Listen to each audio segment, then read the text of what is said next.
O'z nikohida bo'lmagan qizga "San menga itoat qilishing kerak" deb buyursa va bu kelajakda farzandlarimizga foyda deb aytishi qanchalik to'g'ri bo'ladi?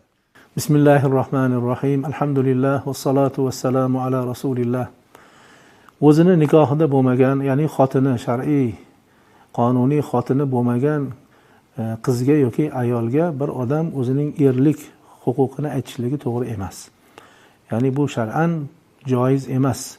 Chunki hali ularning o'rtasida nikoh bo'lgan yo'q, er-xotin bo'lgan yo'q. Shuning uchun undan hech narsani talab qilishga va albatta u ayol ham yoki qiz ham bunga itoat qilishga majbur emas, haqqi yo'q. Mana shu ma'noda demak bu gaplarni aytishlikni o'zi noto'g'ri. Qolaversa, hali oila qurmasdan turib, hali farzandlarga buni foydasi bor yoki zarari bor deb aytishlikni o'zi juda ham noma'qul ish. Shuning uchun bu yerdan nikoh bo'lmagan holatda avvalo ayol yoki yigit qizni bu mavzuda gaplashishligi o'zi to'g'ri emas. Agar shunday bir talab qo'ygan taqdirda unga itoat etishga qiz majbur bo'lmaydi.